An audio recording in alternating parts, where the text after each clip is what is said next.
gonna sue. Drink water. Don't drink and drive. Game over. Take it light. Okay. Now you're more fluent. He's got three. Up, Bears. So this is really good right here. Absolutely. Let's do it. Hello, everyone, and welcome to another episode of First Impression Sports Talk. I'm your host, Jasmine Pollock, and today we're going to be talking a little bit about the WNBA and reactions to Game 2 of the NBA Finals between the Boston Celtics and the Dallas Mavericks. But before we get started, make sure to subscribe to my YouTube channel, which is First Impression Sports Talk. I will be doing another show at 11 a.m. EST today, right after this show, to talk a little bit in depth about more sports going on and more topics. So let's get into it.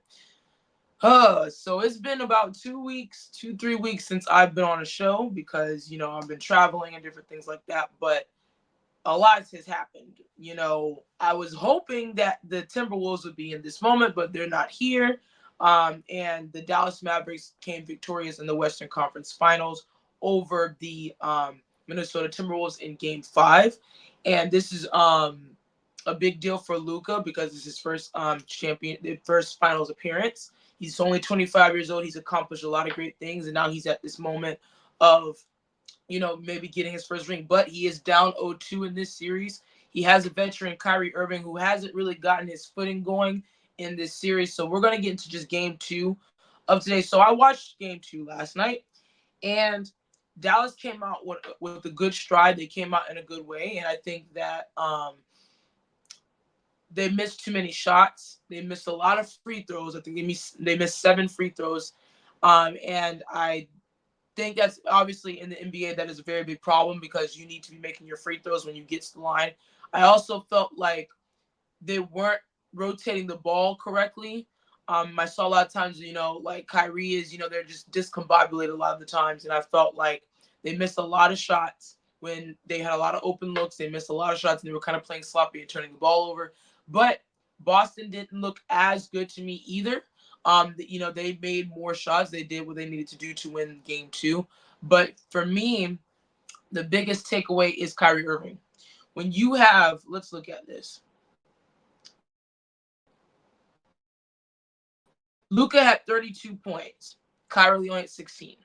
In a series like this, where you have Jaylen Brown going for 21, and then you have Jrue Holiday, which was very shocking, going for 26. Kyrie should have been way over 20 points. I mean, you cannot have that happen, and it's important because they brought you in here as that veteran presence. You've won a championship before. You've been battle tested before, and we know Luka's going to get his points. He's going to be able to do what he needs to do. But Kyrie, on the other hand, he should be scoring 25 plus in this series, hands down. Jrue Holiday was a big shock, having 26 points. That was not on my bucket list of who was going to, of course, we have Jaylen Brown, you have Jason Tatum, but having Jrue Holiday go for 26 points to propel you to a victory is a very, very big deal. So shout out to Jrue Holiday for doing what he did. And then on the defensive end, they were doing a number on Kyrie as well. They were making it very tough. I saw a lot of double teams as well, but I feel like I don't think this series is over. I do think that now that it's shifting back to Dallas, I think Dallas is going to have the home crowd. I do think they're going to be able to steal a game. I do still have Dallas winning the series, shockingly, but I think what they need to do, and Kyrie needs to get it going. They need to get it going. I don't think the defense was bad. I think Dallas played a very good defensive game. However, I do think they got a lot of missed opportunities getting secondhand rebounds as well, because I think Boston really took advantage of that. And let's look at the stats on that, actually. So, so just to start off with the free throws, they were 16 of 24 from the free throw line for Dallas. They were 66% from the free throw line, whereas the Celtics were 9 of 20, 95%. See, you can't win games like that if you're, it's lopsided that way. Then the three-point battle was pretty even. 23% from three for the Mavericks, 25% from three for the Celtics. So they were pretty even with that. Field goals also pretty even, but the Dallas Mavericks won the field goal percentage battle, 47%, whereas Boston had 45%. Offensive rebounds, it was 10-9. I mean, that's a big deal, but it was pretty even. Defensive rebounds, 34-31. That was pretty even. Um, but everything seemed pretty much even. But when we look at the turnovers, 15 turnovers, you can't have that. And then they won the points in the paint, 54 points. But when we look at it, again, the free throw is what is glaring, because you can't win a game on the road if you miss that many free throws and you're that low and the other team only missed one free throw. That's pretty much the difference. And I think that also Kyrie not being able to get it going is also a big deal and a big problem. So they are shifting back to Dallas. I do think Dallas is going to pick it up. I really do. They have no choice. I mean, you're down 0-2, and it's not an easy feat, but we've seen it happen before. We've seen it happen before where a team is able to come back and, capitalize. But Luka needs to continue to be Luka. Their defense needs to tighten up. Jrue Holiday should not have been able to get 26 points when you kept Jason Tatum in check most of the game, but he had over 10 assists. So that's a big deal. But if you have Jason Tatum not having a good scoring night, you need to capitalize on that. If you're Kyrie Irving, that game should have been won by the Dallas Mavericks last night. But I do think they're going to go back home, get some things ironed out, and I do think this is going to be a good series. I do think it's going to be a good series to end it all. Next topic, the WNBA. There has been so much talk about the WNBA and what's going on with Caitlin Clark, her missing the USA Olympics team. So much has been going on. Angel Reese has been talking. Let's really dive into this. So the conversations being had that the jealousy aspect in the league of Caitlin Clark, is there a vendetta? Is there a target on her back or whatever? Yes, there is a target. Yes, there is jealousy. But I'm not one of those people that are going to say, coddle her, because I don't think as a rookie, all rookies have targets on their back, especially if you're a rookie that's dominated the way you did in college, the way Caitlin Clark did. Of course, there's going to be women in there like, okay, let's see what this girl's really about. Now, I believe statistically, individual as the player, she's doing pretty well in the WNBA, but as the team is not really good.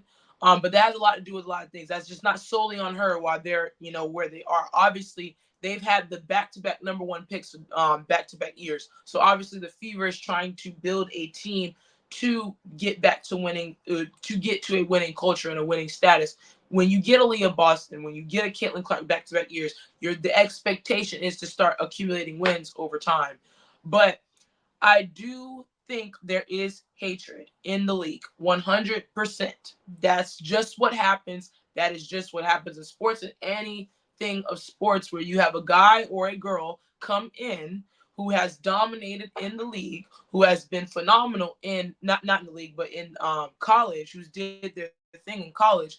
You're going to have people that are going to be out to get them. That's just what it is in sports, so that they can earn their stripes. I don't think the WNBA should coddle her. Yes, she has propelled the sport in a phenomenal way. She has made changes, but it's not just her that's made those changes. Of course, you have Angel Reese and Cameron Brink and a lot of those women who have done a lot of great things, but Caitlin Clark is the premier face of that whole recruiting class, of that whole college football, those streams of women that came out of college football, this college women's basketball this past season. So I think that yes, you should be, this girl has done a thing, but at the same time, you have women in the league who has done a lot of great things, who has competed at the highest level for X amount of years and has won rings. You look at the Las Vegas Aces, you look at A'ja Wilson and what she's doing. I think she's the best player in the league right now, and she's breaking records, being the third most athlete or third most player in the WNBA to have multiple games straight consecutively of scoring 20 plus points. I mean, she's doing a great thing. And then of course the Aces are looking for their three-peat. So they're the team to beat.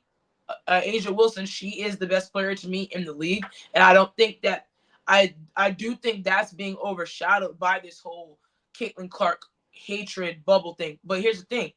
I believe Caitlin Clark is also up for the challenge. I do believe she is up for this and she is enjoying this because it's only going to make her better. Now, for people saying like, oh, she's in her Jordan, hold on. Jordan is an anomaly. He is the greatest basketball player of all time. When we're talking about that, there's a lot that goes into that. Okay, so we're not gonna compare people to him because it was completely different. The league was different. So stop putting that in that same thing. Caitlin Clark is Caitlin Clark. She's making a lane for herself. Michael Jordan is Michael Jordan. He made a lane for himself, and we should keep it in that capacity. But for Caitlin Clark, I do think there is a hatred towards her. I did not appreciate that girl elbowing her in the back. That has nothing to do with basketball. That has nothing to do with basketball. Then you're coming out and saying, besides the 3-point line, what else does she do? She's done a lot of things. Let's recognize what's going on. If if you're saying, you know what, I'm gonna compete against her, you can be physical with her. I get all that. I get that 100%. But we're talking about elbowing people in the back and talking trash. And I'm not saying Caitlin hasn't done trash talking. I'm not saying that at all. But that is blatant. You cannot do that. I don't care in what capacity of sports that is. That is not a part of the game. That is hating. That is you initiating stuff like that. And then you're doubling down. It's one thing to be, it's one thing to be tough. It's one thing to say, I'm standing on business. But standing on business and hating is two different things. You're saying, look, I respect her 100%, but I got to play my game. I got to do what I have to do to help my team get to that next level. Fair enough. But I just would appreciate that, we all recognize the greatness on the basketball court with all these women. All these women contribute in a very good way. But at the flip side of this, I think this is good for the WNBA, ironically, because now we're getting more people talking about this stuff. We're getting more people in tune with this stuff. We're getting more people engaged like, oh, this girl said this about Caitlin, and we're going to tune in to see her. We're going to tune in to see a lot of people talking, and Jerice is, coming out and talking. There's going to be a lot more people wanting to be interested of, oh, they're really hating on Caitlin. They're really doing this to her. So I think that that's an important thing. Now, far as Caitlin Clark being off the Olympic team, I look at it both ways. I've seen both people or both sides look at it this way. She hasn't accomplished anything in the WNBA. Okay, we get all that. But at the same time, no one has accomplished, male or female, what she's been able to accomplish in college. As far as being the number one scorer of all time on both sides of the court, women and men. I do think she should have gotten a spot. That would be a very good experience for her and to build her physicality up, because I do think Caitlin, this is just a trial and error year. This is just seeing what she can be. And she has been up for the challenge. She hasn't shied away from particular things. She's been up for it. She's played her game. I just think the team as a whole has to get better. I do think that over the offseason, depending on if they're able to pick it up and get some wins, if she's able to, okay, I'm going to go in the gym and I'm going to bulk up and get that size and really work on my physicalness of getting to the rim, and stuff like that. I think she's very much so can do that. But I don't agree with all how the media is pushing particular things. I don't agree with that. I do think it's an agenda. I do think that, to keep this going, we're going to have to keep, we have to say these particular things. I get that. But at the same time, she's a rookie. All rookies are going to go through this particular thing. Whether you've created a lane the way Caitlin has did, or you haven't created a lane, they're always going to be out for rookies. They're always going to try to be physical with rookies, just like Victor Wembanyama. They were trying to be physical with him. And even though he is a physical specimen, even though he can be a guy you can build around and be a face of a franchise, obviously. But at the same time, you have guys who have competed at the highest level, who have won at the highest level, are looking at that like, oh, okay, you did good, but what are you going to do here? Because it's still my house. They're going to do the same thing like that to Caitlin. But as far as the hating and doing extracurricular, all right, I get all that. I'm all for, trash talking on sports, that adds the pizzazz to it. But far as, elbowing people behind the back, and far as doing particular things and just completely disregarding what she is, I don't agree with that. But, we're gonna see what's gonna happen. I'm really excited where the WNBA is headed. I do think this is good for in hindsight. ironically, this is good that they're talking about this because it's getting more traction to the WNBA. And I don't want to shy away from what Asia Wilson is doing. She is doing phenomenal things, and she is the best player right now in women's basketball. She is right now, today. She has been for a long time. But that wraps up this show. Thank you all for tuning in, everyone who viewed. Thank you all for your constant support, and I'm really hoping to get you guys to talk to you guys next Monday about a lot of different things. Also, shout out to the Florida Panthers. They won Game 1 of the Stanley Cup Finals. Now, I'm a Tampa Bay Lightning fan. Obviously, I'm still a little bit salty about us losing to the Florida team. The Little Brothers they've been the Little Brothers for over a decade now, but they're finally in it. Hopefully, they get to win the cup and keep the cup in Florida. Shout out to them. They're playing the Oilers right now, and I think they play tonight. Back in Miami, Sunrise, Florida. But shout out to them. Hopefully they can, get the win, get themselves a cup and a ring. That would be huge for the state of Florida. And this is the first time that we've seen for the 5 straight times in the Stanley Cup final that we've had Florida teams. It's either been the Lightning or the Panthers, and that's a big deal. That's a huge, huge deal. But shout out to Florida. We've been dominating in hockey for the past 5 years, so that's awesome. I'm a Florida native, so I'm really excited about that. But that wraps up the show. See you guys next time for more. And please make sure to subscribe to my YouTube channel, which is First Impression Sports Talk. I have a show today at 11 a.m. EST with my guys Cole and Anthony. We're going to be talking about a little bit about football, what we're expecting from our teams, more at WNBA Talk and NBA Finals Talk. That wraps up the show. See you guys next time.